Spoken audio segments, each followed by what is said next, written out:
definición de un HACCP, ¿verdad? Entonces, bueno, básicamente, como dijo María Gabriela, la charla parte uno la vamos a ver hoy y vamos a abarcar algunos de los temas que están viendo en pantalla. Hoy les voy a compartir parte de la introducción, el origen de HACCP, la importancia de HACCP en la industria de alimentos. Vamos a ver medidas de control, vamos a ver determinación de medidas de control y para de hoy en 8, si Dios lo permite, vamos a estar viendo la segunda parte, ya profundizando un poco más en lo que es los principios de HACCP. Entonces, bueno, básicamente vamos a iniciar. Como introducción, quiero comentarles que el sistema de análisis de peligros y puntos críticos de control, que es las abreviaturas en inglés para HACCP, que en inglés es Hazard Analysis and Critical Control Points, se relaciona específicamente con la producción de alimentos inocuos. Inocuos, recordemos que es que un alimento se lo vaya a comer un cliente o se lo vaya a comer un consumidor y que no vaya a ser un riesgo para su salud, que no vaya a ser un peligro para su salud y que si lo consume, se lo come, no se vaya a enfermar o no se vaya a morir inclusive. Y según la FAO, el HACCP, el análisis de peligros y puntos críticos de control, es un abordaje preventivo y sistemático, dirigido a la prevención y control de peligros biológicos, y acá cuando hablamos de biológicos también estamos incluyendo microbiológicos, ¿verdad? Peligros químicos, físicos, por medio de anticipación y prevención, en lugar de inspección y pruebas en productos finales. Entonces, cuando nosotros trabajamos en industria de alimentos con HACCP y con todo lo que se relacione con HACCP, que más adelante lo vamos a ver, que pues para poder nosotros implementar un programa HACCP, pues previamente tuvimos que haber empezado desde niveles más básicos como manipulación de alimentos, como buenas prácticas de manufactura, como programas prerequisitos. Ya una vez que todos esos niveles los hemos cubierto, pues ahora sí estamos preparados para la implementación de un análisis de peligros o HACCP. Entonces, siempre el enfoque de HACCP va a ser preventivo, o sea, antes de que suceda el problema, antes de que suceda la desviación, en inocuidad principalmente, pero ya vamos a ver que también un análisis de puntos críticos también se puede usar para análisis de puntos críticos de calidad, por ejemplo, pero en este momento nos vamos a enfocar principalmente en lo que es inocuidad. Entonces, hablando de puntos críticos de control enfocados en inocuidad, no vamos a esperar a tener un producto, un lote de producción ya elaborado con un riesgo o con un peligro de que contenga un patógeno y yo teniendo que ver qué hago de qué forma manejo ese lote de producción ya listo, de producto terminado, con un riesgo microbiológico.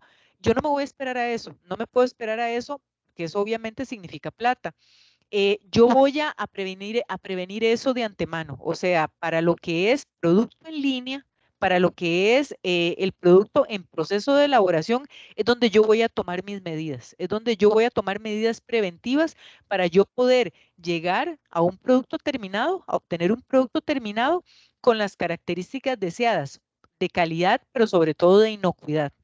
¿Ven? Porque aquí en industria de alimentos recuerden que la calidad puede ser negociable. O sea, si en algún momento durante el proceso se dio algún tipo de desviación de calidad, pues yo lo puedo revisar y eventualmente inclusive yo lo puedo negociar con el cliente. Lo que yo no puedo negociar, lo que nunca va a ser negociable, van a ser desviaciones en inocuidad.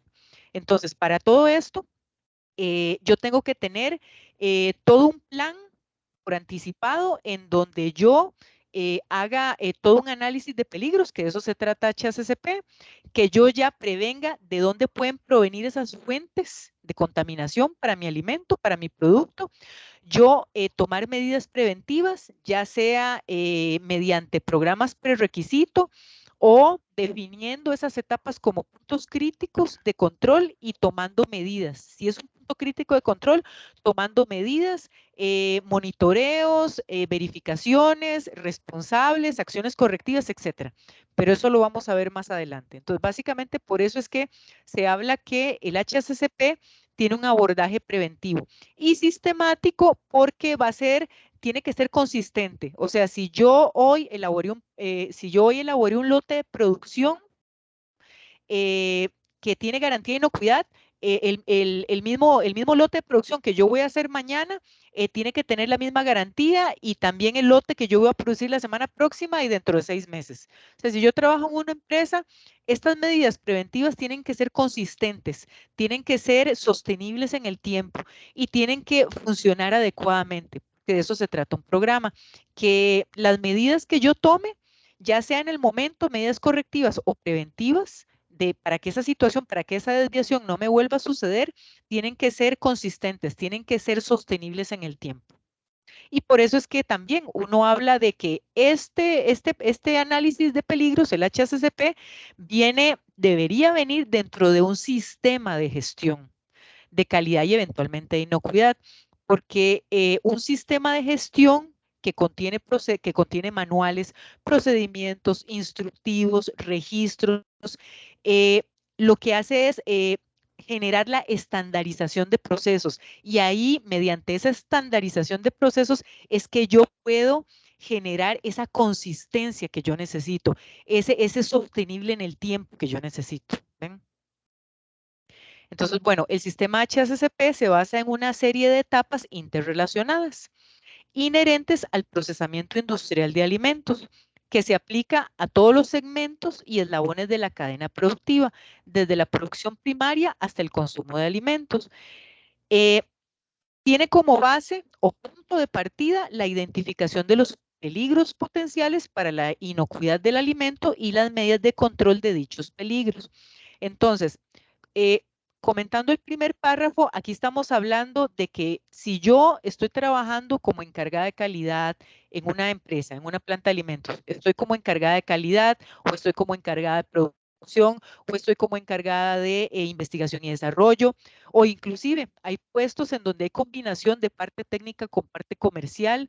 En esta carrera de ingeniería agroindustrial tenemos muchas opciones para poder participar en la industria alimentaria. ¿Ven? Entonces, aquí nos estamos imaginando que estamos más bien visualizando que estamos dentro de una planta de alimentos trabajando, puede ser en varias posiciones, como les comenté, pero aquí estamos trabajando alrededor de un proceso productivo.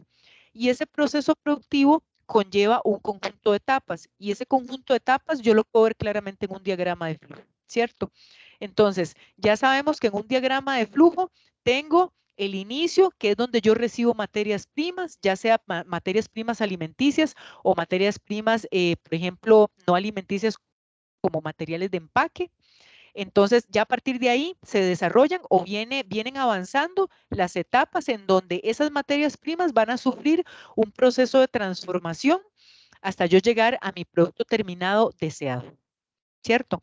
Entonces, acá dentro de ese diagrama de flujo, dentro de ese conjunto de etapas que yo tengo que conforman mi proceso productivo, ahí es donde yo voy a tener que conocer muy bien mi proceso productivo, todas esas etapas, para yo entonces analizar cada una de esas etapas, como les decía, ver qué fuentes de contaminación tengo en cada una de esas etapas y a partir de ese análisis que yo haga, determinar cuáles etapas del proceso son puntos críticos de control.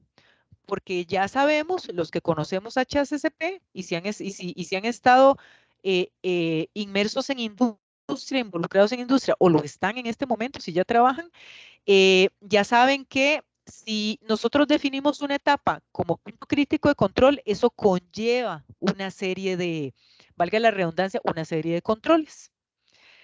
Entonces, básicamente de eso se trata HACCP.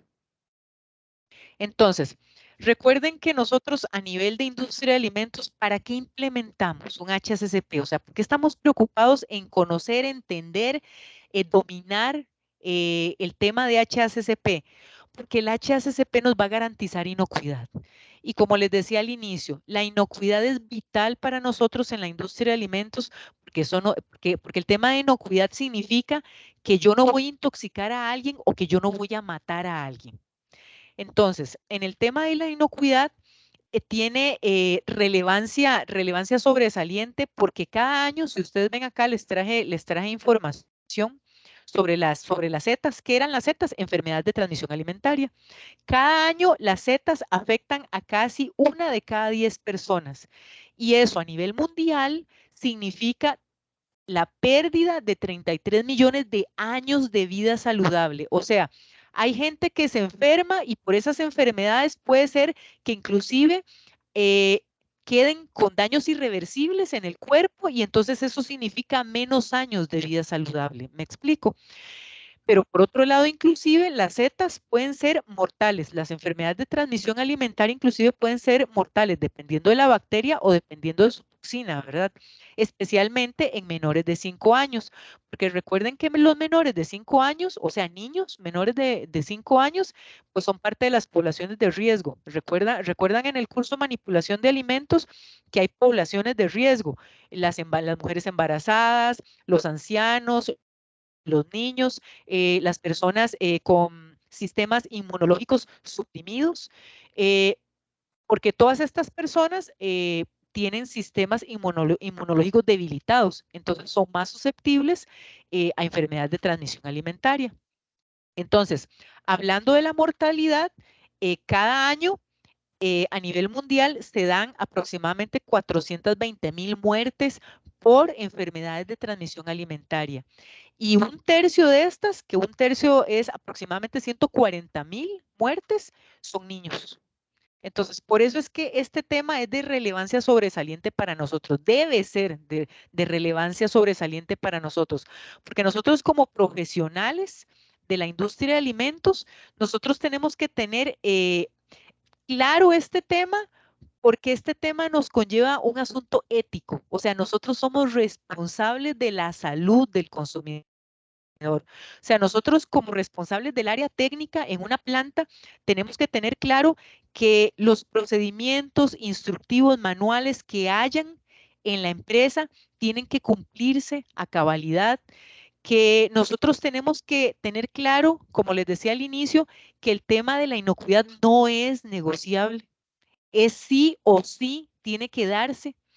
Yo no puedo permitir que el gerente de la planta me diga, no, mira, si quieres yo me hago responsable, yo firmo, pero despachemos el producto, que es mucha plata. No, o sea, tiene que haber un no por parte nuestra, porque nosotros tenemos que tener claro cuáles son las implicaciones de liberar un producto que pueda hacer que sea un producto más allá de no conforme, no inocuo.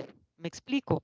Dentro de los sistemas de gestión de inocuidad, como por ejemplo un ISO 22000, un BRC, un SQF, un Primus GSF, ya no se habla de producto no conforme, se habla de producto no inocuo. Entonces, eso ya tiene otras implicaciones.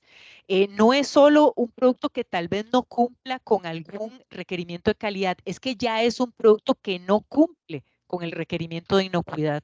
¿Me explico? Entonces, ya aquí hay otras implicaciones más graves para el consumidor, para la persona que se vaya a comer eso o para el cliente que vaya a consumir eso.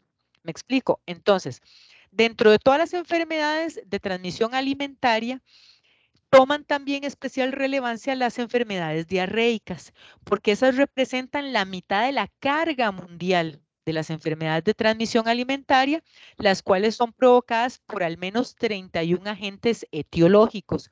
¿Qué era etiología? Etiología es todos aquellos organismos biológicos, llámese virus, bacterias, hongos, parásitos, que me van a generar una enfermedad, ya sea de forma directa, o sea, con su sola presencia en el alimento, o por la toxina que produzcan. Entonces, ¿cuáles son los principales agentes etiológicos de enfermedades diarreicas en el mundo? Están los norovirus, está Campylobacter, está E. coli y está Salmonella no tifoidea. En el caso de E. coli, recuerden que E. coli, aquí tenemos dos aristas. E. coli como tal es un indicador de materia fecal que sí me puede generar diarreas si es solo su presencia en el alimento como tal, como indicador de materia fecal, pero recuerden que hay al menos 4 serotipos de E. coli y uno de ellos es el O157H7, que es el enteropatógeno, que ese produce toxina y ese sí me puede mandar al hospital y ese sí puede tener gravedad para efectos de salud. ¿Me explico? Entonces, aquí, siguiendo con la estadística, 550 millones de personas enferman, de las cuales 230.000 van a morir.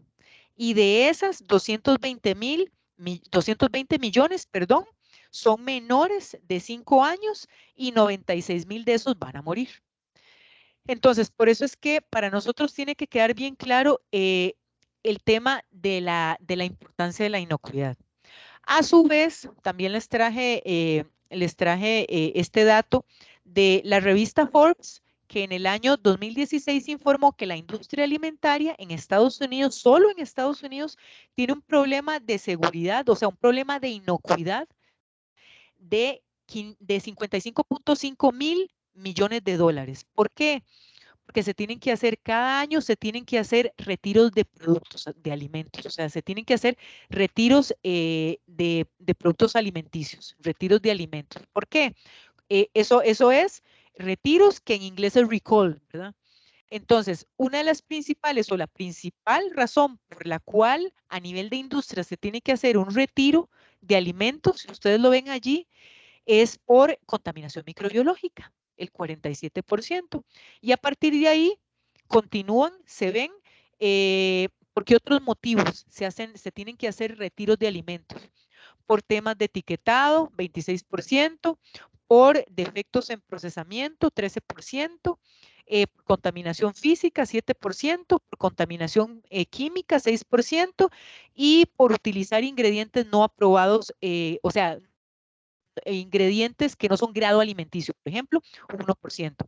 Pero si ustedes ven la principal razón de retiros de alimentos en Estados Unidos en ese año, según la revista Forbes, fue por temas microbiológicos. Y por eso es que tenemos que tener, hablando del HACCP, el enfoque preventivo. O sea, hubo alimentos que salieron al mercado que no tenían garantía de inocuidad. Y entonces cuando la empresa se dio cuenta, tuvo que notificar a nivel público, o sea, a nivel así, hacer rueda de prensa y todo el asunto, y notificar que tales lotes tienen contaminación microbiológica y que por favor, si lo tienen en su casa, no lo consuman y que por favor lo devuelva a la tienda en donde lo compró para hacerle reposición o devolución de dinero. Así funciona un retiro de producto.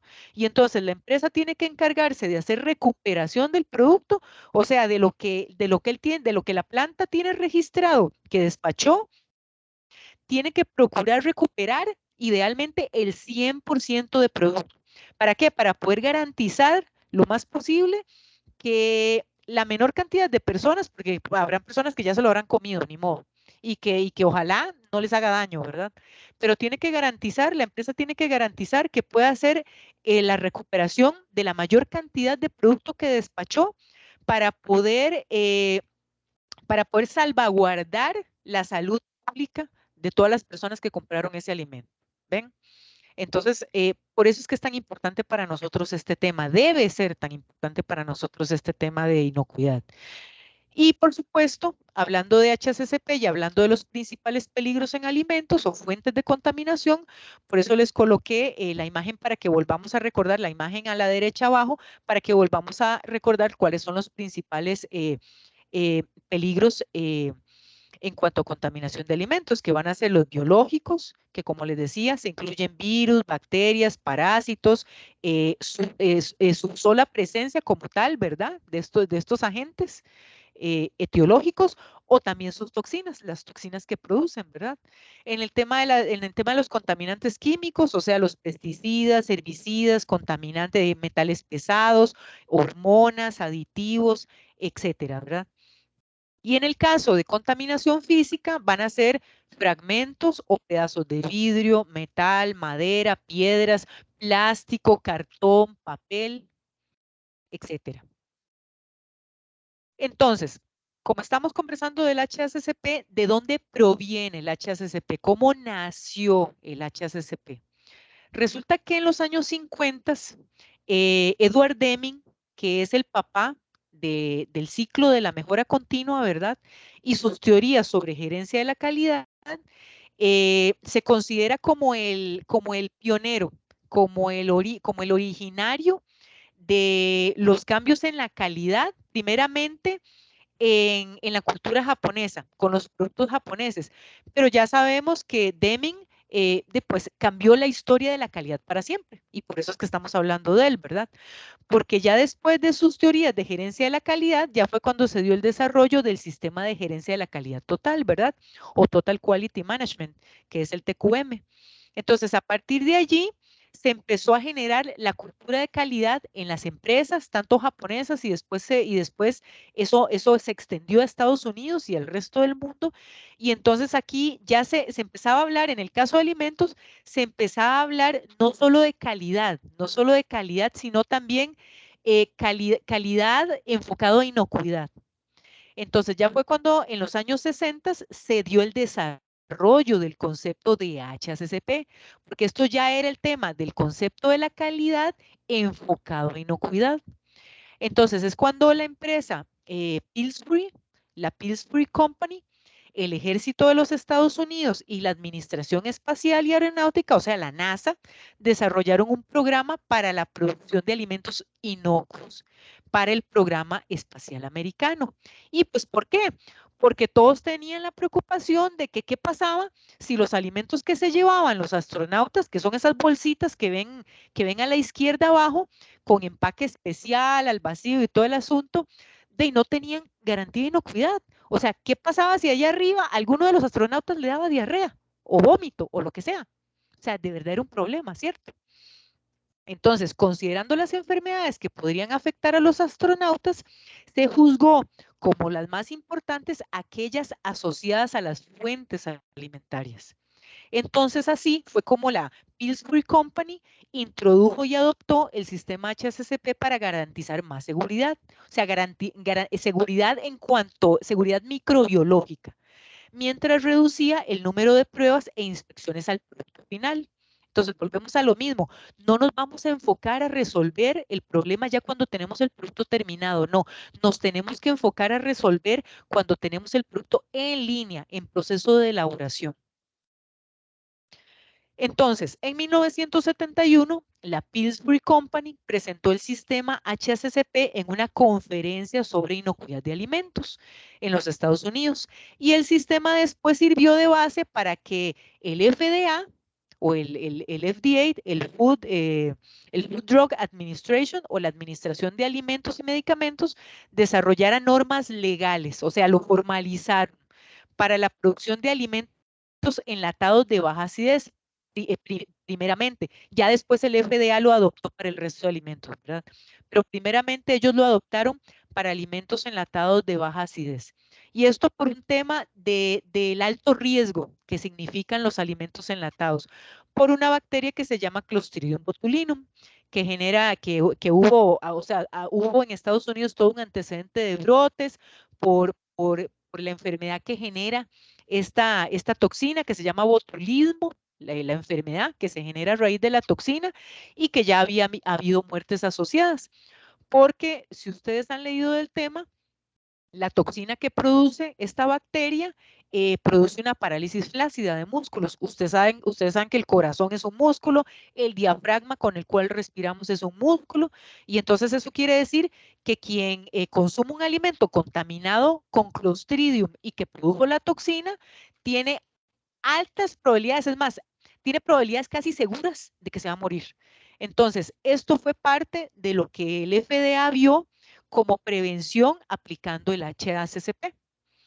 Entonces, ya en 1985, la Academia Nacional de Ciencias de los Estados Unidos recomendó el uso del sistema HACCP en los programas de control de alimentos. Entonces, ven, se extendió al resto de alimentos en Estados Unidos. Y en 1988, la Comisión Internacional para Especificaciones Microbiológicas en Alimentos publicó un libro que sugería el uso de HACCP como base para el control de calidad desde el punto de vista microbiológico. Ya en 1993, la Comisión del Códex Alimentarios incorporó el sistema HACCP en su 20ª reunión en Ginebra, Suiza. Y ya en 1994 se dio la creación del HACCP Alliance o la alianza del HACCP, que es como por decir así la máxima autoridad en cuanto al sistema, en cuanto a los principios del HACCP. Entonces, bueno, teniendo esta introducción del sistema HACCP, ya vamos a entrar un poquito más en materia. Entonces, ya vamos a ver, asociado al sistema HACCP, como les decía, yo voy a tener que analizar cada una de las etapas de mi proceso, ¿cierto? Y entonces, a raíz de ese análisis de cada una de las etapas, yo voy a ver que ciertas etapas van a necesitar controles, van a necesitar medidas de control. Y ya vamos a ver que ciertas medidas de control pueden ser simplemente medidas de control de calidad y otras van a ser medidas para controlar puntos críticos de control, que ya eso es un control más estricto todavía. Entonces, ¿qué son las medidas de control? Una medida de control es una acción o actividad que se puede utilizar para prevenir o eliminar un peligro para la inocuidad de los alimentos o reducirlo a un nivel aceptable.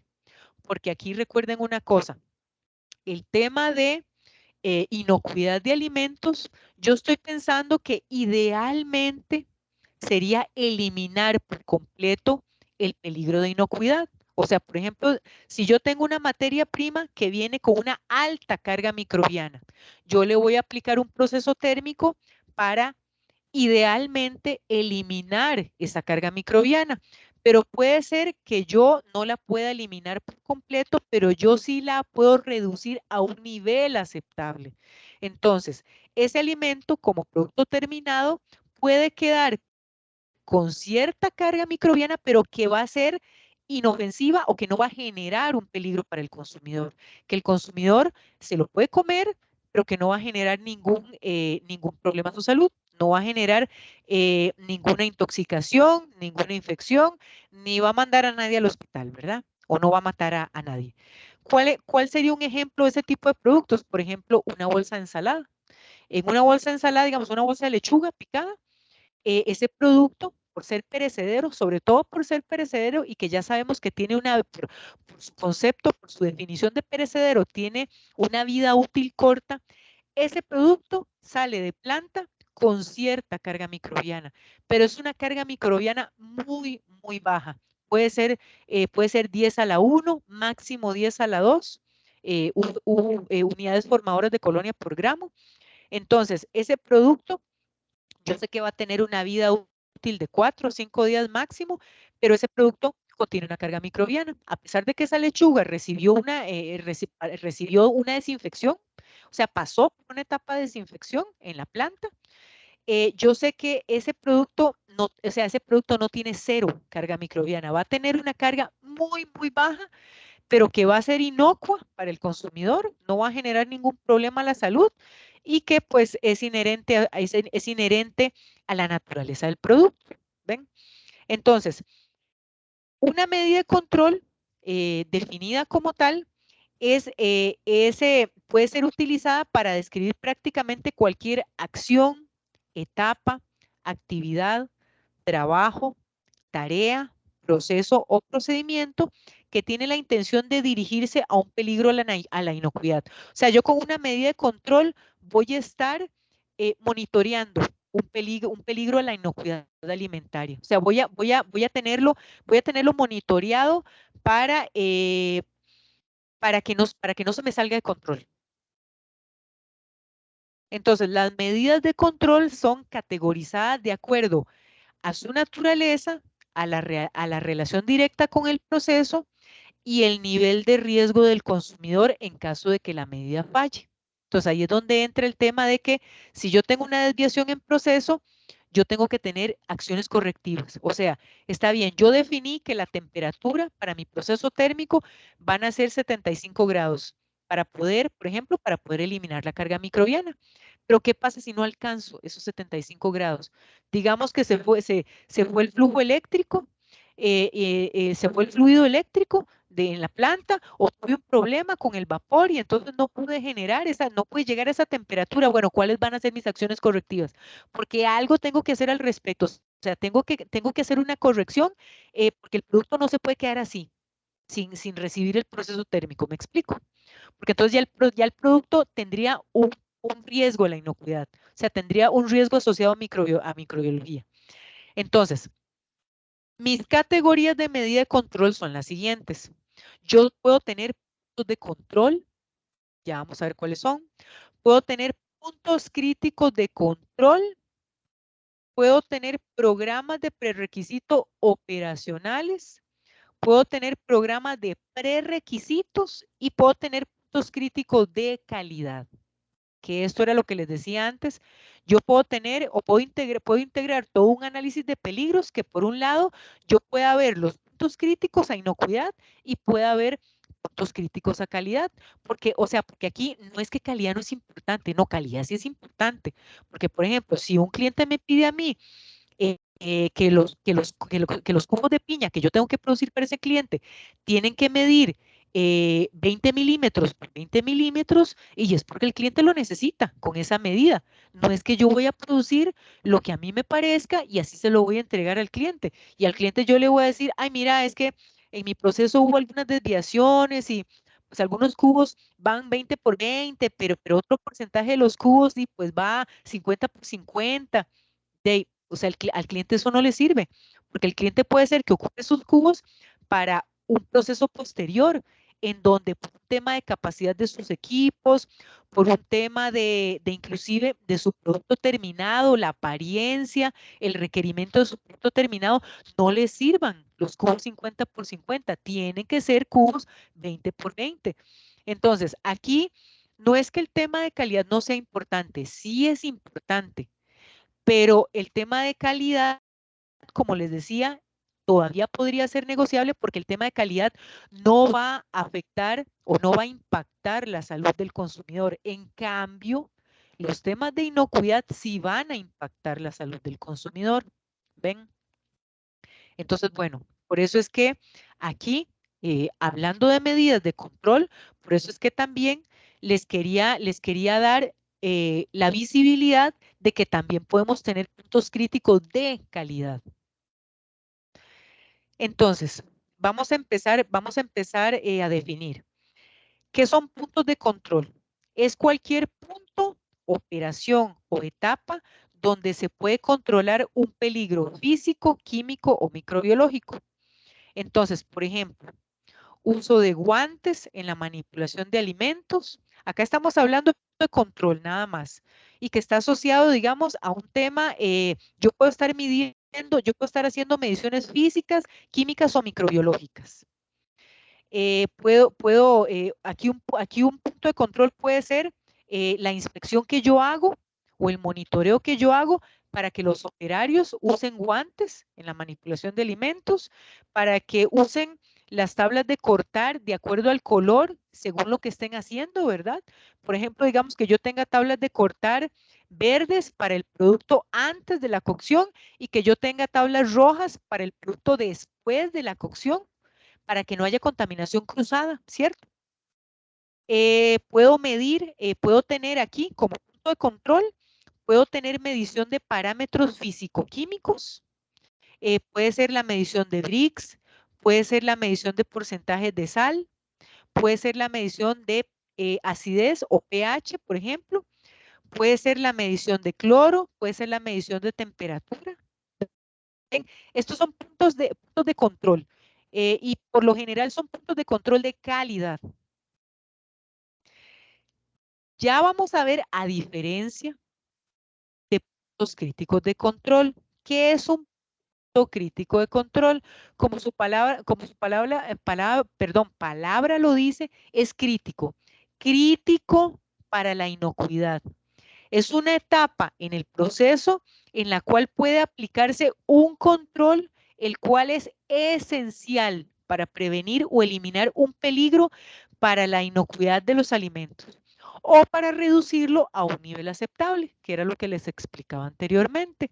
Entonces, qué es el otro tema aquí importante de un PCC o un punto crítico de control? Que, que yo tengo que controlarlo aquí, tengo que monitorearlo y tengo que asegurarme de que estuvo dentro de control, porque después de aquí no hay ninguna etapa posterior que me elimine o que me reduzca el riesgo de inocuidad. Entonces, para que me entiendan, ¿cuál sería un ejemplo? Por ejemplo, digamos, sería a la hora de que yo le doy un proceso térmico a un enlatado. Un proceso térmico de un enlatado ya está diseñado, o sea, ya tiene que estar previamente validado. El tiempo y la temperatura que yo le voy a aplicar están previamente validados para yo garantizar esterilización comercial. O sea, que en ese proceso térmico yo tenga garantía de que se eliminó todo. Tanto bacterias vegetativas, o sea, bacterias vivas, como sus formas vegetativas. ¿Cuáles son sus formas vegetativas o latentes? Las esporas. Entonces, en el caso de la bacteria que les comentaba anteriormente, Clostridium botulinum, el Clostridium botulinum es una bacteria anaerobia. Le gustan los ambientes sin oxígeno. ¿Eso qué significa? Que a esa bacteria le va a gustar crecer en enlatados, en conservas en general. En conservas hablamos, las conservas pueden ser enlatados o pueden ser frascos de vidrio. Entonces, a esa bacteria le gusta crecer en conservas o le gusta crecer dentro de embutidos, porque dentro del embutido, dentro de la pasta, es un ambiente anaerobio, ¿cierto? Entonces, a esa bacteria le gusta crecer en esos ambientes sin oxígeno. Entonces, el proceso térmico que yo aplique a estos productos tienen que garantizarme la eliminación de Clostridium botulinum como bacteria y me tienen que garantizar la eliminación de sus esporas. ¿Por qué? Porque ya una vez que yo aplique el proceso térmico, ya no hay una etapa posterior que me pueda eliminar ese riesgo. O sea, que ya después de ahí viene el tema de empaque, el tema de etiquetado, el tema de despacho, almacenamiento. O sea, ya no hay ninguna otra etapa en donde yo pueda eliminar esa bacteria o las esporas. Entonces, ¿qué sucede si yo aplico mal el proceso térmico? O sea, tengo un problema. Ya no hubo cuando yo eliminé esa bacteria o esa espora. ¿Ven? Entonces, por eso es que la definición de punto crítico de calidad es que después de aquí ya no hubo ninguna otra etapa posterior en donde yo eliminé el peligro de inocuidad. ¿Ven? Entonces, aquí les traigo varios ejemplos para que los apliquemos a industria. Por ejemplo, que era lo que les explicaba. Bacterias formadoras de esporas, que por lo general, por si ustedes no lo sabían, la familia, hablando de microbiología, hablando del mundo de la microbiología, la gran mayoría de bacterias patógenas, o sea, las que producen enfermedades, las que enferman, están dentro de la familia de las enterobacterias. Entonces, por ejemplo, por eso es que cuando uno realiza análisis de laboratorio para muestras de alimentos, muestras de producto terminado, que por ejemplo que yo mando al laboratorio para verificación de calidad microbiológica, muchas veces hay algunos clientes que tienen la costumbre de hacer análisis de enterobacterias. ¿Y por qué? Es por esa razón, porque la gran mayoría, si no prácticamente todas las bacterias patógenas pertenecen a la familia de las enterobacterias. Y entonces, una cantidad de estas bacterias patógenas producen esporas. Entonces, ahí es donde yo tengo el peligro. O sea, entonces el peligro, a la hora que estoy haciendo un análisis de peligros en un HACCP, mi peligro es microbiológico. O sea, mi peligro va a ser la presencia de bacterias patógenas, enterobacterias patógenas, productoras de esporas. Entonces, ¿cuál va a ser mi etapa?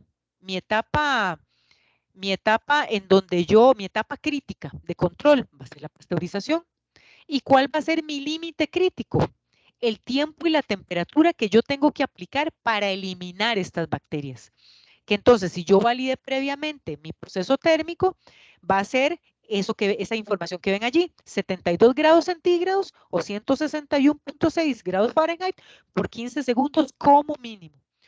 O sea, eso significa que mínimo yo tengo que llegar a esos 72 grados y aplicar un mínimo de 15 segundos. Yo podría aplicar más, pero ¿qué sucede si yo aplico más?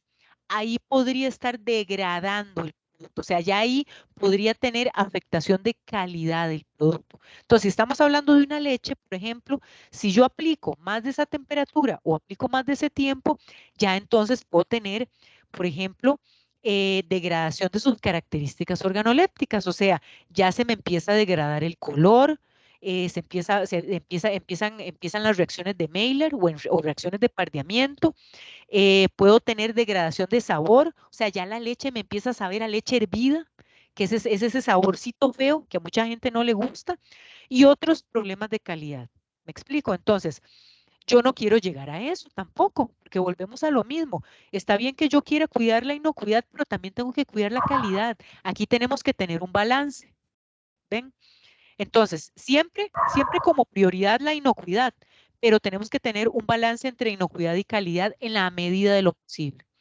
Entonces, ¿cuál es otro peligro que yo en mi análisis de peligros como HACCP puedo analizar? Por ejemplo, el segundo, fragmentos de metal. Ese es mi peligro, que mi producto pudiera tener fragmentos de metal. ¿Y de dónde provienen? Pueden provenir de materias primas o puede provenir inclusive durante el procesamiento de mi producto. Que por ejemplo, ustedes saben que durante el procesamiento tengo mesas de acero inoxidable, tengo equipos de acero inoxidable, podría tener cuchillas, entonces podría tener inclusive roce metal-metal. Entonces, eso significa que ese es mi peligro, fragmentos de metal. ¿Cuál va a ser mi etapa crítica? En donde yo prevenga este peligro, una etapa de detector de metales. ¿Y cuál va a ser mi límite crítico? Los fragmentos, el tamaño de fragmentos de metal que yo detecte, que van a ser los fragmentos de metal más grandes que 0.5 milímetros. Entonces, mi detector de metales yo lo voy a programar para que me detecte ese tamaño de fragmentos de metal. ¿Ven? Entonces, hablando de fragmentos de metal, si ustedes han visto, si ustedes han ido a plantas, en las plantas se controlan 3 tipos de metales. Se controla acero inoxidable, se controla metal ferroso y no ferroso. Entonces, ven, para poder hacer monitoreos en un detector de metales, para estar verificando su buen funcionamiento, hay patrones. Hay un patrón que se pasan cada cierto tiempo y eso se tiene que documentar en un registro. Entonces, se pasa un patrón de acero inoxidable, se pasa un patrón de ese, o sea, me refiero a se pasa a través del detector. Se pasa a través del detector cada cierto tiempo un patrón de acero inoxidable, un patrón de metal no ferroso y un patrón de metal ferroso. Y entonces, ¿qué espero yo? Que el detector suene, que se prenda una alarma, que se prenda una luz y que inclusive la banda transportadora del detector de metales se detenga.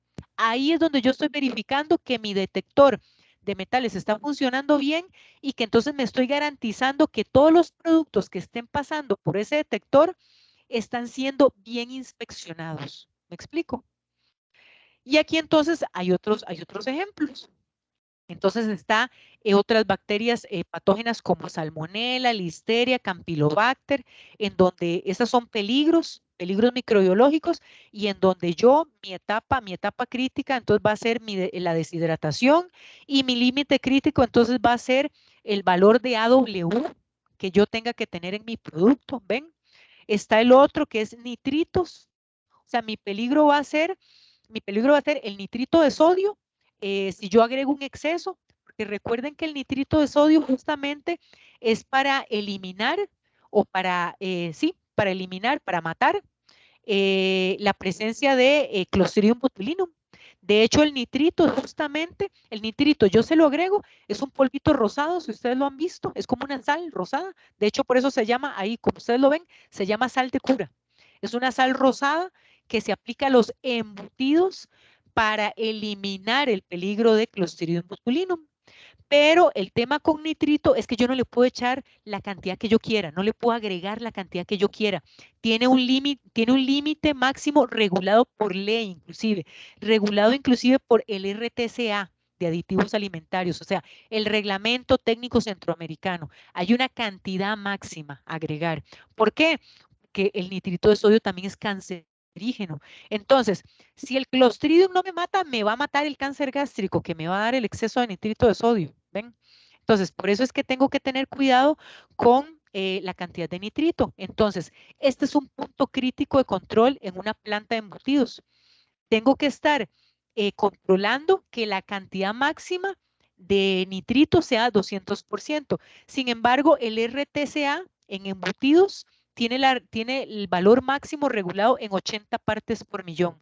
Entonces, ven, yo no voy a llegar a esas 200 partes por millón que ven en el límite crítico, porque tengo que cumplir con el RTCA, que dice que tienen que ser 80 como máximo.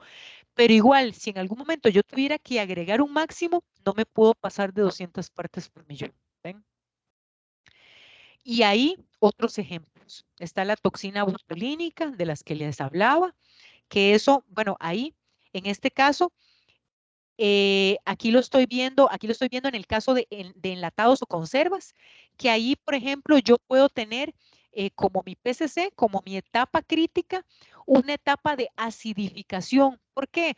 Porque la acidificación, o sea, la adición de ácido, ya sea que yo agregue vinagre, que yo agregue ácido cítrico, eso también me va a prevenir, ese nivel de acidez me va a prevenir el crecimiento del Clostridium. ¿Ven? Y tengo que tener un pH de 4.6 o menos de 4.6. O sea, puede ser un pH de 3, de 2, ¿verdad? Entonces, ese pH me va a prevenir que a un pH así de ácido eh, no me va a crecer Clostridium. Y si no me crece Clostridium, no se va a producir la toxina. ¿Ven? Y entonces hay otros ejemplos. Vamos a continuar. Entonces, aquí para que me lo entiendan bien visualmente, ¿qué es un PCC? Era lo que les decía. Yo puedo tener puntos de control que me atajan mi peligro microbiológico, pero yo llego al punto crítico de control, ¿verdad? En donde es así cierto que si yo no atajo el gol ahí, me metieron el gol. O sea, ahí ya tengo un problema de inocuidad y ya no tengo otra etapa posterior que lo elimine. ¿Ven? Por eso les quise poner esa imagen para que lo visualizáramos, digamos, como un tema que ya todos conocemos, ¿verdad? Entonces, bueno, continuando. Luego, recuerden que estamos hablando de medidas de control. Entonces, otra medida de control que yo voy a tener es el programa de prerequisitos operacionales. Entonces, esta es una medida de control identificada por medio del análisis de peligro como esencial para controlar la probabilidad de introducir peligros para la inocuidad de alimentos o la contaminación o la proliferación de inocuidad alimentaria en los productos o el entorno del proceso. Ya les voy a explicar bien cómo entender esto, porque vean, era lo que les hablaba justamente de acidificar un enlatado. El hecho de que yo acidifique una conserva, eso me va a dar ventaja para yo entonces a la hora de que tenga que aplicar un proceso térmico, voy a poder aplicar un proceso térmico más suave, o sea, menos tiempo, menos temperatura, y entonces yo voy a maltratar menos mi producto a nivel de calidad. Entonces, si ustedes ven la imagen que les puse ahí, por eso es que hay una importante diferencia entre lo que son alimentos de baja acidez y alimentos de alta acidez. Entonces, en la imagen que ustedes ven allí, ¿cuál sería un alimento de baja acidez? Un alimento de baja acidez son, por ejemplo, los guisantes o petipoas que ven allí. Sería ese atún o esa carne que ven ahí. O sea, esos alimentos son poco ácidos. O el maíz dulce que ven en el fondo. Esos alimentos son poco ácidos. Entonces, ¿eso qué significa? No tengo el pH o la acidez que me ayude a prevenir el crecimiento de Clostridium, por ejemplo. Entonces, la única opción que tengo es el proceso térmico. Entonces, en este tipo de productos, mi proceso térmico tiene que ser de verdad fuerte. Tiene que ser, por así decirlo, agresivo. O sea, alta temperatura y alto tiempo. Porque me tengo que garantizar la eliminación de Clostridium y la eventual y sus esporas y la eventual producción de toxina, pero principalmente la bacteria y las esporas. En cambio, si ustedes ven la lata de atrás, que ven que tiene piña, la piña tiene acidez. Y la piña, ya por la naturaleza del producto, la piña es ácida. Y también por el proceso de elaboración de la piña, que por lo general se le agrega ácido cítrico, se le agrega ácido ascórbico para prevenir oxidación. Ese producto es muy ácido, tiene alta acidez. O sea, ese producto tiene menos de 4.6 de pH. ¿Ven? Entonces, yo tengo la ventaja del pH, tengo la ventaja de la acidez. Ven, entonces ya ahí el pH o la acidez me sirve como barrera para crecimiento de microbios, entonces mi proceso térmico va a ser más suave o puede ser más suave. Entonces yo puedo aplicar menos tiempo, menos temperatura y entonces eso me favorece para que el producto me quede con una apariencia bonita, me quede con una textura, una consistencia bonita y no lo maltrato tanto. ¿Ven? Esto, esto, todo esto como ejemplo de lo que les decía de prerequisitos preoperacionales. O sea, esto no es un PCC, esto no es un punto crítico de control, pero me favorece a mi punto crítico de control. ¿Ven? Entonces, pasando a la siguiente medida de control, la siguiente medida de control son los programas prerequisitos, que era lo que yo les decía. Son programas que yo implemento de previo antes de pensar en implementar un HACCP. Entonces, un programa prerequisito son las condiciones y actividades básicas que son necesarias para mantener un ambiente higiénico a lo largo de la cadena alimenticia, que me van a ayudar a la higiene, me van a ayudar a bajar carga microbiana para ya eventualmente empezar a implementar un HACCP. ¿Ven? Idóneas para producir, idóneas para la producción, manejo y provisión de productos inocuos para el consumo humano. Entonces, ahí vemos en las imágenes de la izquierda, vemos un ejemplo de 3 programas prerequisitos, que son el control de alergenos, porque ahora, recuerden que ahora a nivel de industria, no solo hay que visualizar peligros, no solo hay que visualizar los peligros clásicos, o sea, el peligro físico, químico y microbiológico. Es que ahora se consideran los alergenos un peligro. ¿Por qué? Porque dependiendo del nivel de sensibilidad de una persona, un alérgeno podría matar a alguien. O sea, recuerden que aquí, si yo soy muy sensible a las nueces, al maní, por ejemplo, a mí podría, si yo consumo un producto que contiene maní y yo no lo sé, o sea, me lo estoy comiendo y yo no sé que contiene maní. Si yo soy muy sensible al maní, a mí inclusive se me puede empezar a cerrar la tráquea y me muero ahogada. ¿Por qué? Porque tengo alta sensibilidad al alergeno. Hay otras personas que tal vez lo que les pase sea una diarrea, se llenan de ronchas, etcétera. Pero hay personas que tienen altísima sensibilidad a los alergenos y entonces son personas que si consumen un alergeno y no lo saben, se pueden morir. Entonces, por eso es que ya ahora, aparte de los peligros en un HACCP, aparte de los peligros físicos, químicos y microbiológicos, tenemos que considerar alergeno como un peligro.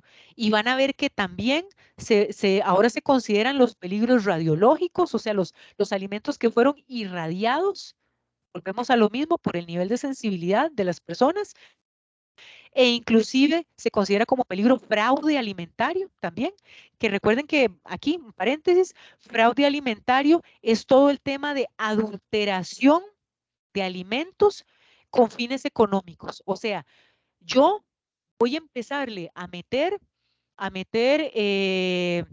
por ejemplo, un caso muy famoso en China, que para aumentarle el porcentaje de proteína a la leche, porque ustedes saben que es un requerimiento, un mínimo de proteína que tiene que tener la leche, le empiezo a meter melamina, que es un compuesto, un compuesto químico que no es de consumo humano a la leche para poder llegarle a ese porcentaje de proteína.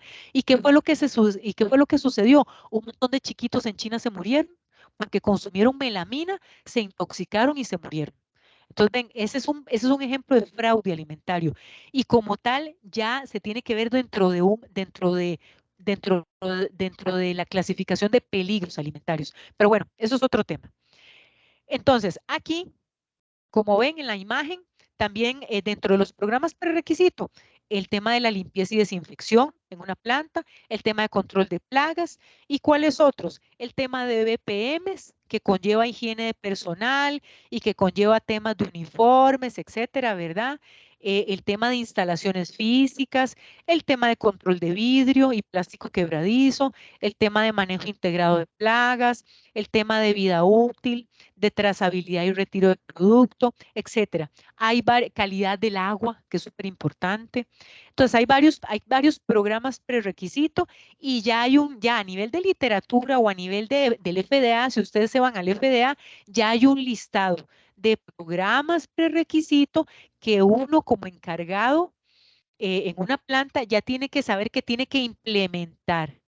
O sea, que ya prácticamente es obligación implementar para yo eventualmente considerar la implementación de un HACCP. ¿Ve?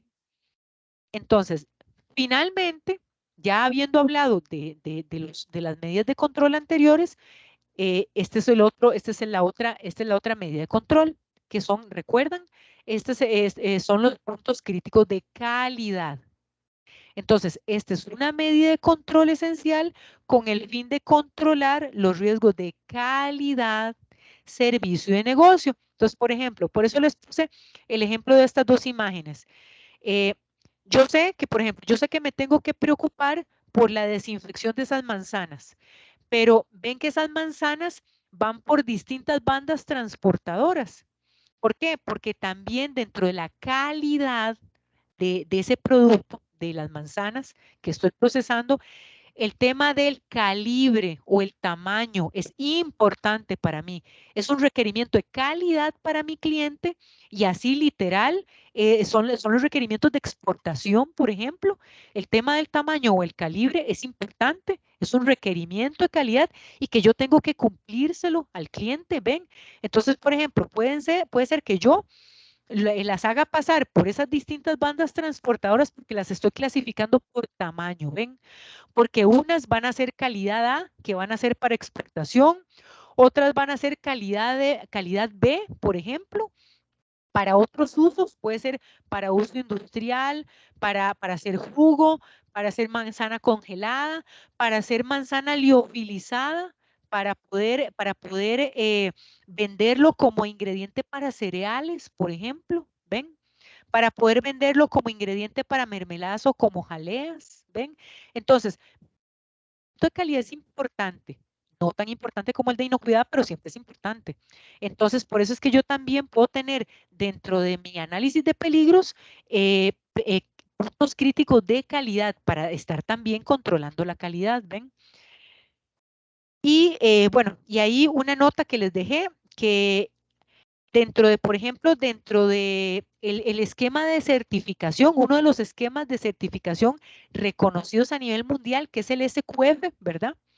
Se dice que que los riesgos de calidad son considerados de igual importancia que los peligros de inocuidad. ¿Y por qué? Porque eso me lleva literalmente a estandarización de mis procesos.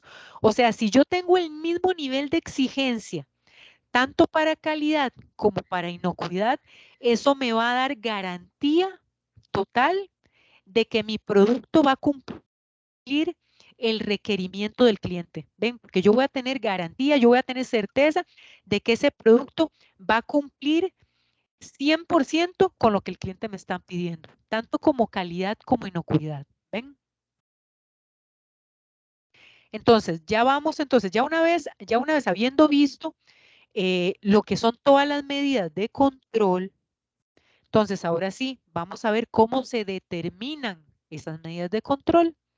Entonces, para determinar cuál medida de control es la adecuada para el peligro que yo ya identifiqué, por ejemplo, si yo ya identifiqué un peligro físico o un peligro químico o un peligro microbiológico o un peligro de alergeno, por ejemplo, se necesita emplear una metodología específica que abarque la evaluación de peligro seguido de un árbol de decisiones. Ya vamos a ver a qué nos referimos con ese árbol de decisiones. O sea, ese árbol de decisiones me va a ayudar a mí a ver si ese peligro lo clasifico como un punto de control sencillo o como un punto crítico de control que conlleva otra serie de medidas de control. ¿Ven? Entonces, dentro de los esquemas de certificación de inocuidad reconocidos a nivel mundial, se han establecido requisitos para la determinación de las medidas de control. Y esa determinación de medidas de control lo podemos ver, por ejemplo, en un en un ISO 22000 y a su vez en un FCC 22000, en la norma, perdón, BRC, perdón, en la norma IFS, que es una norma alemana. Lo puedo ver en SQF, entre otras. ¿Ven? Entonces, por definición, se requiere un control estricto en cuanto a lo que son medidas de control. Entonces, en cuanto a lo que son medidas de control y específicamente hablando de inocuidad, estamos aquí. Enfoquémonos aquí ya propiamente en lo que es inocuidad, porque es lo que nos interesa, porque estamos hablando de HACCP, ¿cierto? Por eso es que por definición, hablando de inocuidad, requieren un control más estricto. Entonces, para controlar inocuidad, se podría resumir de la siguiente manera. Para empezar, paso 1, tengo que hacer una identificación y análisis de peligros. Paso 2, tengo que hacer una evaluación de los riesgos, que es determinar la significancia. O sea, qué tan peligroso, qué tanta peligrosidad tiene, o sea, si es de alto riesgo o de bajo riesgo. Ya van a ver cómo evaluamos ese nivel de riesgo. Y paso 3, ahí es donde determinamos la medida de control. Ahí es donde yo defino si eso lo voy a controlar como un punto de control, simplemente un control de calidad, o un punto crítico que está asociado a inocuidad. ¿Ven? Entonces aquí también es importante que entendamos una cosa. Por lo general siempre hay una confusión entre cuando se dice que un HACCP mucha gente dice que es un análisis de peligros y mucha gente dice que es un análisis de riesgos. Aquí hay que diferir o aquí hay que diferenciar qué es un peligro y qué es un riesgo, que son cosas distintas. Un peligro hace referencia a una fuente, una situación o un acto que pueda ocasionar un daño potencial. Espérense para ver aquí. Si lo voy a explicar mejor. Vean. La diferencia entre un peligro y un riesgo es el siguiente. Un peligro es el agente biológico o microbiológico, el agente físico o químico o la propiedad de un alimento, por ejemplo, hablando de un alergeno, capaz de provocar un efecto nocivo para la salud. O sea, es el agente, o sea, lo que me provoca el peligro como tal. En cambio, riesgo es la estimación de la probabilidad combinado con la severidad del daño que puede causar en el consumidor no controlar o eliminar o disminuir disminuir ese peligro. O sea, ya lo vamos a ver con un ejemplo. Ven, son dos cosas muy distintas. Entonces, por eso les puse el ejemplo del huevo. Entonces, tenemos huevos crudos, ¿cierto?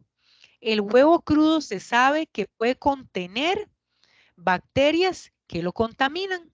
Entonces, ya la sola presencia de la bacteria, por ejemplo, salmonela, ya la sola presencia, ahí tengo un peligro microbiológico. Entonces, por lo tanto, el riesgo de contraer una enfermedad es menor si se consumen, si yo me como el huevo cocido, el huevo cocinado, ya que la cocción completa destruye las bacterias. Entonces, aquí, ¿quién es el peligro? Es la bacteria, es el patógeno, es salmonela. ¿Y qué es el riesgo? El riesgo es contraer o enfermarme de salmonelosis. ¿Ven?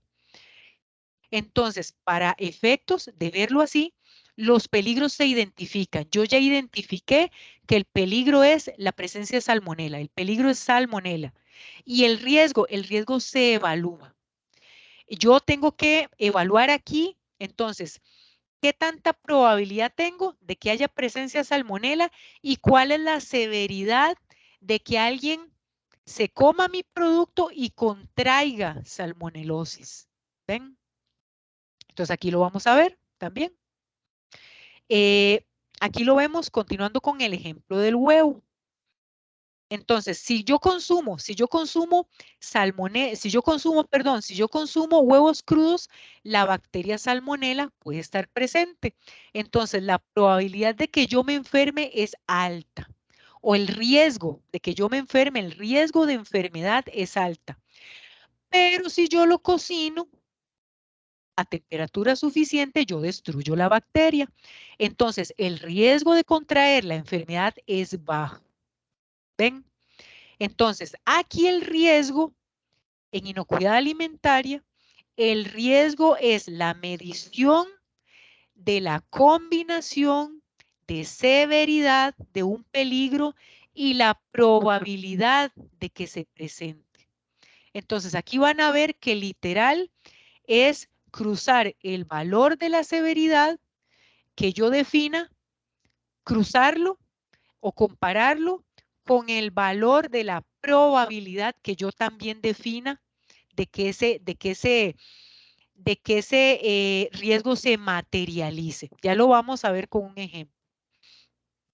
Entonces, cuando yo hago ese cruce de severidad con probabilidad, yo defino si mi riesgo de ese peligro en el alimento es alto, medio o bajo.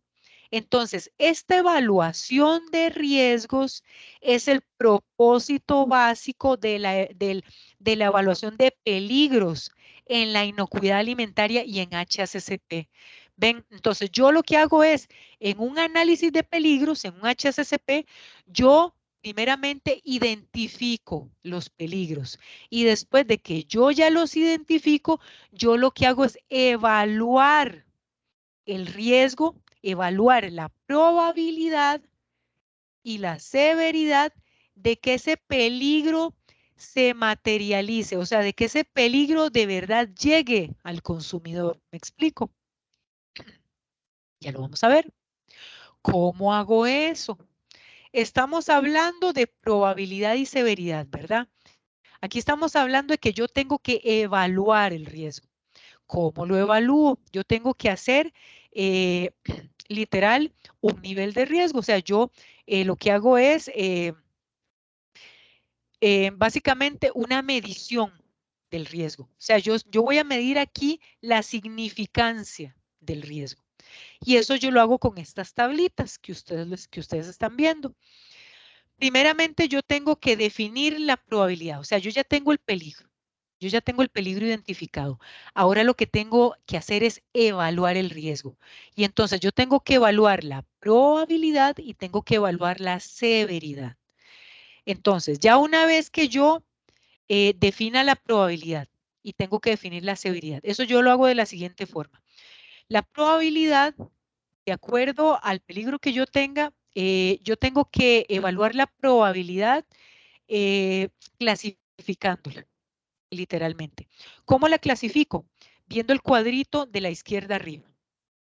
Yo lo que hago, por ejemplo, es viendo, si mi peligro es, por ejemplo, voy a continuar con el ejemplo de la salmonela, la presencia de la salmonela en huevo.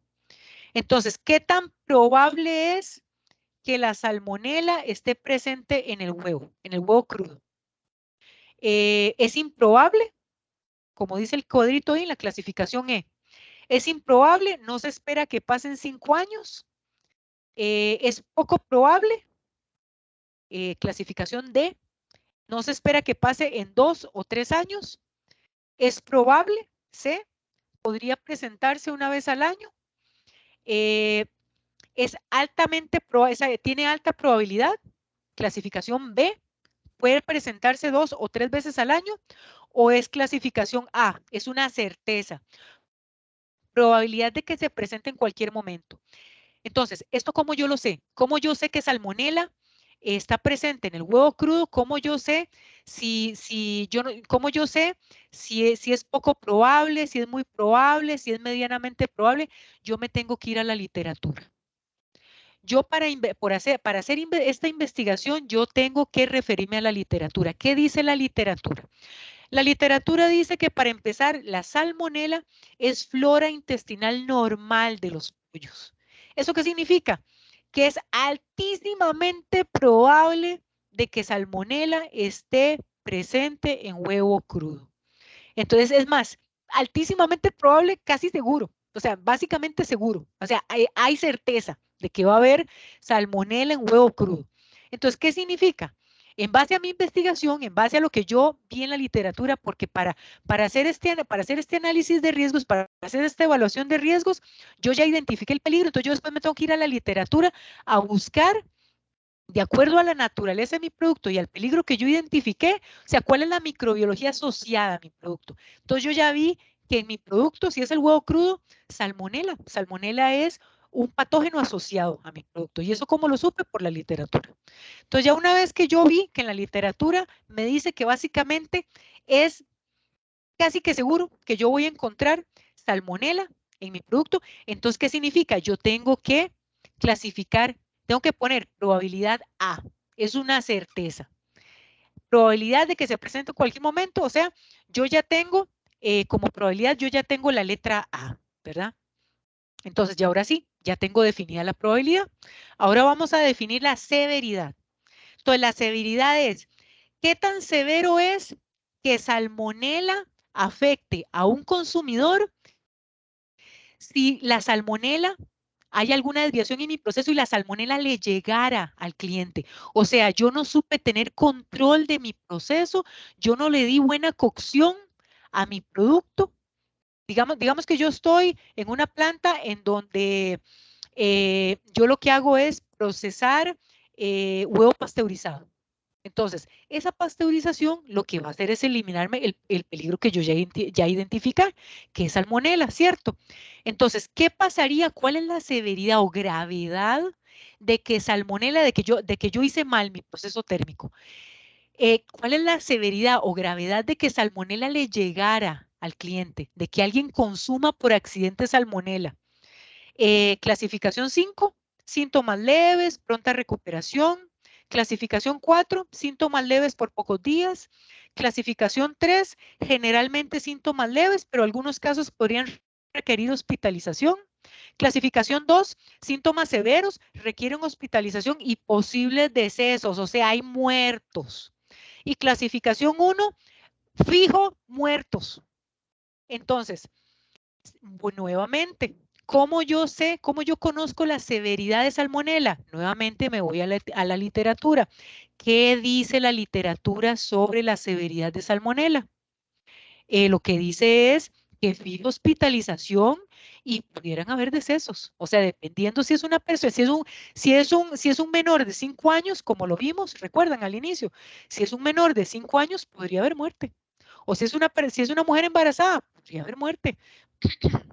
Si es un anciano, podría haber muerte. Si es una persona inmunosuprimida, podría haber muerte. Entonces, ¿qué clasificación le aplico? La 2. Yo le aplicaría severidad clasificación 2. ¿Ven? Así Así es como funciona esto. Entonces ya tengo la clasificación de probabilidad, que era la A, y ya tengo la clasificación de severidad, que es 1, ¿cierto? Entonces yo me voy al cuadrito de la izquierda, que este es un mapa de calor de riesgos. Ahí es donde yo analizo, ahí es donde yo determino la significancia de mi riesgo, ¿ven? O de mi peligrosidad en cuanto en cuanto a mi peligro identificado. Entonces, yo ya tengo que la probabilidad es A. Entonces, me quedo en la primera columna, donde dice común. Y yo ya tengo que mi severidad era 1, ¿cierto? Entonces, eso sería como decir hacer el cruce de 1A. Entonces, eso me da el cuadrito rojo que dice 1. Entonces, ¿eso qué significa? Ven que este mapa de calor va por colores. Quiere decir que de mi análisis de probabilidad y severidad, yo determiné que mi nivel de riesgo es 1. O sea, me cayó en la zona roja, ¿cierto?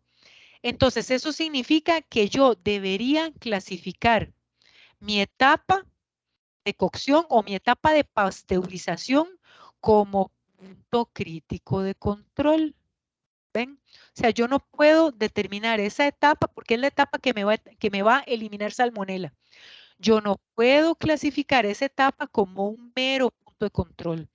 No, esta etapa, por mi análisis de riesgos, el que acabo de hacer aquí, por mi evaluación de riesgos, basado en la probabilidad y la severidad, me cayó en el cuadrito rojo de 1. Entonces eso significa que esa etapa tiene que ser un punto crítico de control. ¿Ven? Y eso implica una serie de controles. ¿Qué significa eso? Que tiene que haber un plan, tiene que haber dentro de un plan HACCP, esa etapa tiene que ser punto crítico de control.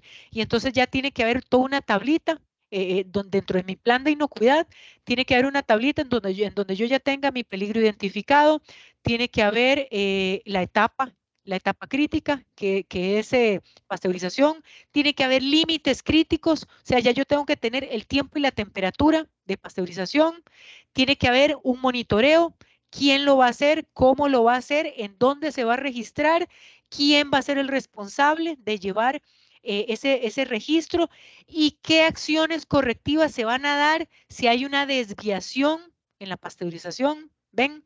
Todo eso conlleva un punto crítico de control. ¿Ven? Y entonces, aquí, voy a adelantarme un momentito. Voy a ponerles aquí otro ejemplo. Entonces, este es un ejemplo. Ya les puse el ejemplo de la salmonela en huevo crudo, ¿cierto? En huevo crudo que lo estoy utilizando para hacer huevo pasteurizado en una planta. Entonces, este es otro ejemplo. Pensándolo también en un análisis de peligros, ¿verdad? Como parte de un HACCP. En un análisis de peligros se analizan las fuentes de peligros que provienen de la etapa de recibo de materia prima. Piensen que estamos en una planta de vegetales procesados y estoy analizando las fuentes de contaminación que pudiera tener la etapa de recibo de materia prima. ¿Cuáles son mis materias primas? Las lechugas. Entonces, aquí estoy analizando la probabilidad de que el camión de transporte de lechugas desde campo contenga contaminación fecal por excretas de roedor, por ejemplo. O sea, que el señor que me transporta las lechugas resulta que usa el camión para transportar granos y que no le da buena limpieza y que en las noches las ratas se metan al camión a comer, ¿verdad? Entonces, aquí yo hago mi análisis de peligros. Entonces, esta podría ser una fuente de contaminación. O sea, yo aquí tengo que ser creativa. Yo tengo que literal imaginarme todas las posibles fuentes de contaminación. Entonces, una posible fuente de contaminación puede ser biológica por temas de excretas de roedores. Entonces, si yo hago mi análisis, yo aquí, en base a la información que tengo, ¿verdad? Por supuesto, y en otros programas prerequisito que yo ya sé que previamente tengo implementada en la planta, por ejemplo, digamos que yo ya sé que tengo un programa implementado de aprobación de proveedores. en donde yo comunico a mis proveedores que los camiones de transporte tienen que ser exclusivos para alimentos y que por lo tanto tienen que aplicar limpiezas, desinfecciones si fuera el caso, etcétera. O sea, que tienen que tener limpieza porque transportan alimentos. Entonces, yo ya sabiendo que tengo ese programa implementado como programa prerequisito, entonces yo a la hora que ya me vengo a un HACCP, yo entonces puedo definir que mi probabilidad de que en el camión de las lechugas vengan excretas de roedor es improbable. ¿Ven? Pero porque yo ya sé de previo que mi programa de aprobación de proveedores funciona. Entonces yo ya definí que mi probabilidad es improbable, o sea, la clasificación E. Perdón, ahí más bien, aquí me equivoqué. Aquí, sí, perdón. Aquí vean el cuadrito. Y en base a también, voy a volverme al cuadro anterior, y aquí en base a la severidad, la contaminación fecal, si yo pienso que en la contaminación fecal, si contaminación fecal le llega al cliente, porque resulta que yo no apliqué bien, por ejemplo, mi desinfección, podría ser grave.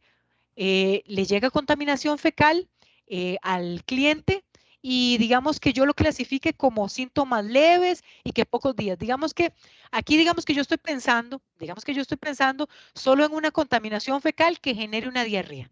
Entonces eso significa un nivel 4. Entonces aquí si ustedes ven, ya definí mi probabilidad como prácticamente imposible, pero porque yo tengo un programa de aprobación de proveedores, ¿cierto? Entonces yo lo clasifico como improbable, o sea, raramente va a suceder, o nunca, básicamente. La probabilidad es nula. Y como severidad, sí, puede ser, digamos que medianamente severo, entonces le aplico una clasificación 4. Entonces, ven que ven que el nivel de riesgo va a ser 23. Entonces, eso significa me cae en la zona verde, ven, dentro del mapa de calor, me cae en la zona verde en donde es un nivel de riesgo bajo. Entonces, ¿qué significa esto? Puedo definir esta etapa con un punto de control sencillo, un punto de calidad, ¿ven? O sea, simplemente tengo un registro de recepción de materia prima, se inspeccionan las lechugas, se inspecciona el camión y listo. Ese va a ser mi punto de control, un punto de control simple, ¿ven? Entonces, vamos ahora sí, y ahí me disculpan porque se me cruzaron los cuadritos. Este análisis de riesgos, como ven, yo lo puedo aplicar para un análisis de peligros como parte de un HACCP. Entonces, como ven ahí en el texto, mi nivel de riesgo es bajo, porque me cayó en la zona verde, en la zona de color verde, y por lo tanto, mi medida de control va a ser un simple control de calidad, va a ser un simple registro para documentar la recepción de lechugas. ¿Ven? En cambio, y aquí les pongo otro ejemplo de cómo este mapa de calor se puede aplicar también, puede tener otras aplicaciones a nivel de alimentos, inclusive con producto terminado, inclusive si ustedes están en una situación, ya en una planta, en una empresa, en una situación en donde tienen que recepcionar ya producto terminado bajo ciertas condiciones. Entonces, por ejemplo, dice, se tuvo una desviación de temperatura en un contenedor refrigerado que contenía quesos. En relación a este tipo de incidentes que se han dado 2 o 3 años durante el año, posteriormente se presentan principalmente problemas de calidad en el producto por presencia de plagas, perdón, por presencia de moho. O sea, aquí me estoy imaginando, imagínense un contenedor refrigerado que durante tránsito tuvo una ruptura de cadena de frío. O sea, durante tránsito se despachó por parte del proveedor, eso venía en un contenedor que viene por vía marítima, entonces venía el tránsito y resulta que llegó a aduanas En aduanas lo abrieron como parte del control gubernamental, lo abrieron para inspección y resulta que lo tuvieron abierto mucho tiempo y para poder abrirlo le tienen que desconectar el termoquín y resulta que entonces hubo una ruptura de cadena de frío y entonces pues, hubo afectación de los quesos. Entonces de los quesos vienen con condensación, o sea, con gotitas de agua adentro y esa condensación eventualmente podría generar mohos. Y entonces ya los quesos eventualmente podrían presentar problemas de calidad por presencia de mohos. Y uno literal ve, o sea, las manchas azules en los mohos. Y entonces obviamente eso un cliente no lo va a comprar, va a generar reclamos, va a generar quejas, porque el tema es que yo lo puedo comprar a la hora del punto de venta, yo lo puedo comprar y no se ve, pero ya no se, no, digamos, no se ve el moho, pero ya cuando lo llevo a mi casa, o sea, ya el producto está contaminado, ya el producto está afectado. Entonces puede ser que en la refrigeradora de mi casa empiece el crecimiento de moho, ¿ven? Y entonces ya cuando yo tengo el producto ahí en mi casa, pues ya se empiezan a generar los mohos. Entonces, todo eso, digamos, ya uno lo sabe en la operación. Entonces, el área comercial solicita la liberación del producto para su comercialización, porque a ellos lo que les interesa es vender, por ejemplo, ¿ven? Entonces, o sea, ellos entienden la parte técnica, pero lo que a ellos les interesa es facturar. Entonces, el área de calidad, que es el área técnica, indica que debe hacerse un análisis de riesgos. ¿Y cómo hacemos ese análisis de riesgos? Utilizando este mapa de calor. Este mapa de calor nos sirve para evaluar la probabilidad y la severidad de que haya un problema de calidad, ¿ven? O inclusive un problema de inocuidad podría darse. Entonces, ahora sí, ¿cuál es la probabilidad de que haya un problema de calidad, por ejemplo? Que ya vimos que sí puede presentarse, sí puede haber una probabilidad de problema de calidad, el tema del moho.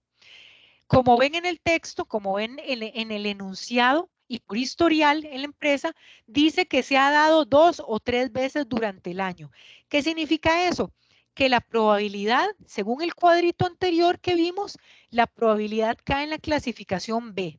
O sea, va a caer en la columna segunda, que dice que se sabe que ocurre.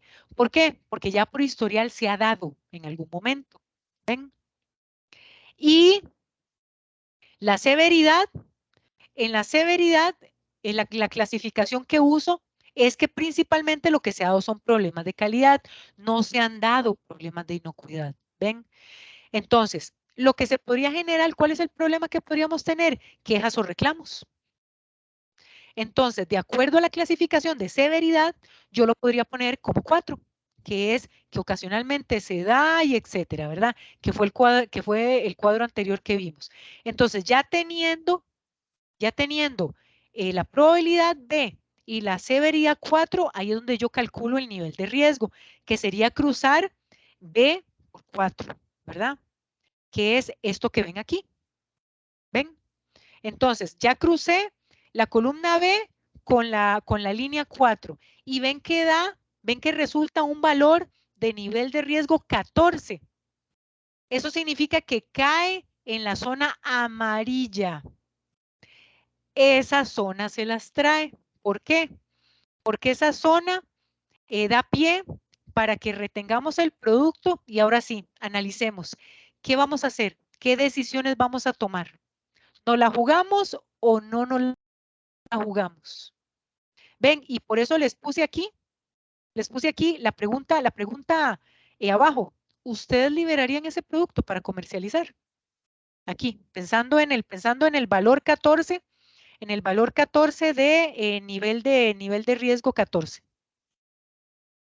¿Nosotros liberaríamos ese producto? Y ese es el tema del análisis multidisciplinario que uno tiene que hacer en una empresa. El análisis que tiene que hacerse, porque aquí, si el producto está retenido, hay que tomar una decisión. Y el producto implica plata, porque número uno, el producto en sí, que tiene que ir a venderse. También el producto implica plata porque está guardándose, está almacenándose en un área de almacenamiento refrigerado. Y entonces, los días que pase almacenado son días electricidad, porque son días días refrigeración, me explico. Mientras más días pase ahí, esos días significan plata, plata de almacenamiento. Y significan también días plata porque es producto que yo esperaba vender y que no estoy vendiendo. O sea, es plata que estoy perdiendo, son ventas perdidas, son ventas que estoy perdiendo. Entonces, aquí hay que verlo desde varias aristas, ¿ven? Y es una decisión que no solo yo como calidad voy a tomar. Aquí yo tengo que involucrar al área de inocuidad, porque hay empresas en donde el área de calidad está separada del área de inocuidad. Habrán empresas en donde la misma área sea calidad e inocuidad al mismo tiempo. ¿Ven? Pero digamos, aquí también tengo que involucrar a comercial, tengo que involucrar a el área de inclusive protección al consumidor. ¿Ven? Aquí yo tengo que involucrar a varias áreas porque no solo yo voy a asumir la responsabilidad. ¿Ven? Aquí inclusive podría involucrar a gerencia general, ¿ven? Entonces, esta es una decisión que debería tomarse entre todos y que todos estén de acuerdo en liberar el producto o todos estén de acuerdo en rechazar el producto y asumir el costo económico que esto va a significar, ¿ven? Entonces, esto solo es un ejemplo de cómo podemos aplicar estos mapas de calor. Y ya para terminar, vimos todo el análisis, vimos todo el análisis que se puede hacer a través del mapa de calor, pero también de acuerdo al HACCP del Codex Alimentarius, tenemos el árbol de decisión, que era lo que hablábamos al inicio, ¿verdad?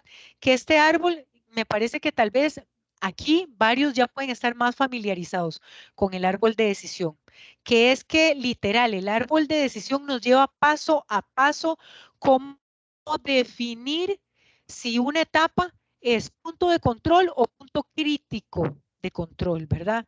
Entonces es literal hacernos varias preguntas. Entonces es lo que ustedes ven allí.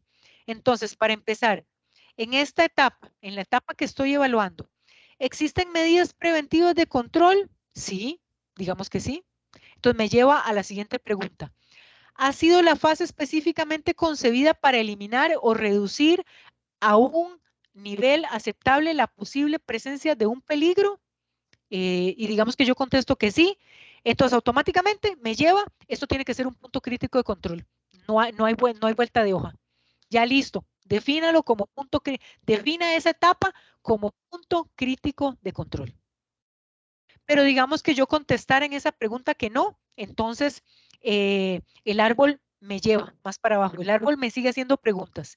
Digamos que yo diga que no, entonces me lleva a la pregunta 3. Dice, ¿podría producirse una contaminación con peligros identificados superiores a los niveles aceptables o podrían estos aumentar a niveles inaceptables?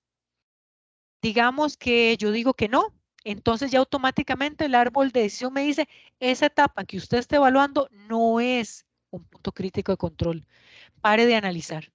Entonces ya con solo eso, ya yo sé que entonces esa etapa la tengo que controlar con un punto de control sencillo, un registro o una medición y listo. No es un punto crítico de control.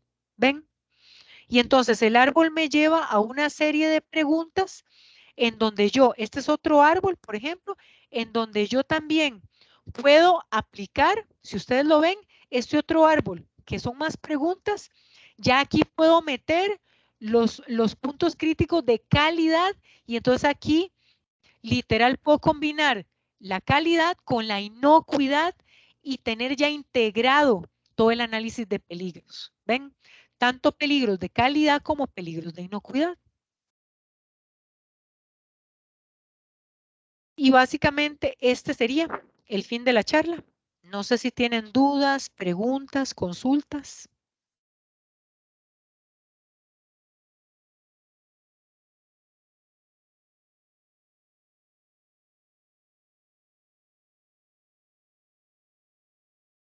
¿Todo claro?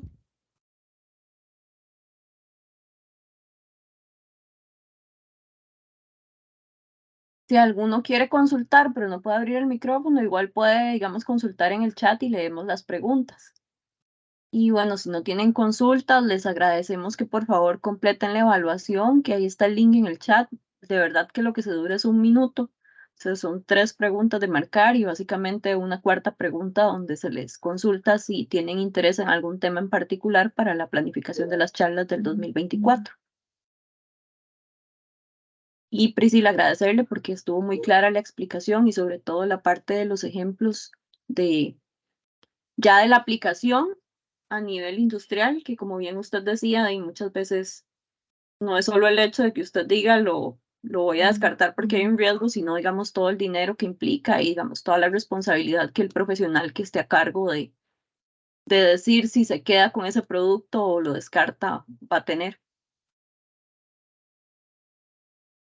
Sí, para que ustedes vean que a nivel de industria no es solo, uno tiene que aprender a nivel de industria a no tener mentalidad cuadrada, porque recordemos que todos aquí vamos o somos profesionales de ingeniería agroindustrial que vamos a estar en una empresa a cargo de la parte técnica. Y van a ver que en la vida real, porque una cosa son los libros y otra cosa es la vida real, en la vida real no vamos a poder ser cuadrados y decir, no, ese producto no pasa, rechácenlo, porque la vida real no funciona así.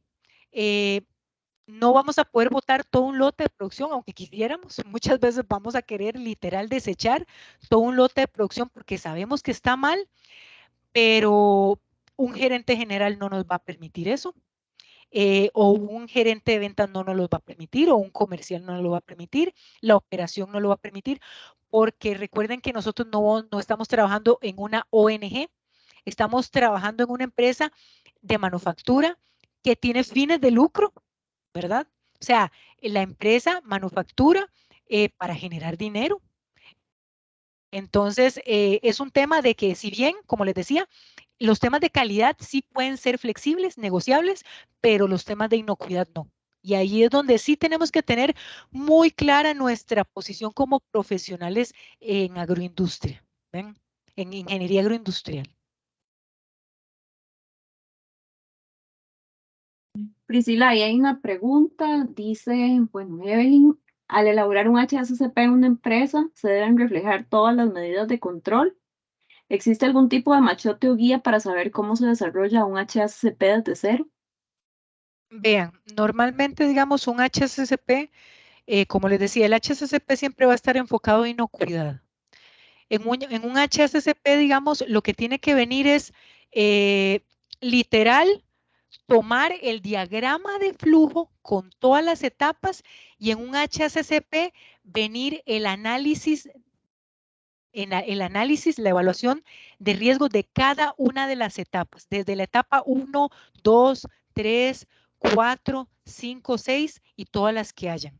Entonces, va a haber una línea por cada una de las etapas. Entonces, en cada una de esas líneas va a venir, en la siguiente columna, va a venir, por ejemplo, todos los peligros que puedan haber en esa etapa. Entonces, si no hay peligros, entonces al final esa etapa se declara como que no es un PCC. Pero sí, en respuesta a la pregunta de Evelyn, en un plan HACCP sí deberían venir todas las etapas de un proceso que refleje las mismas etapas del diagrama de flujo, por ejemplo.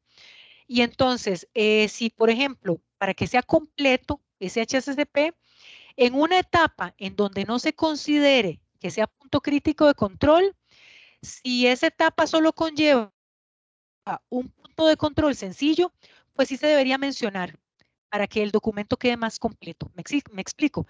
Y ya en las etapas que sí se consideren puntos críticos de control, pues ahí sí tiene que venir todo el detalle, ¿verdad? De lo que va a ser el monitoreo, límite crítico, responsable, etcétera, etcétera, ¿verdad?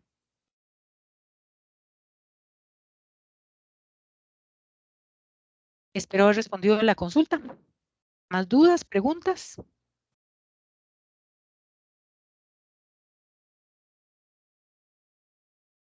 Pareciera que no.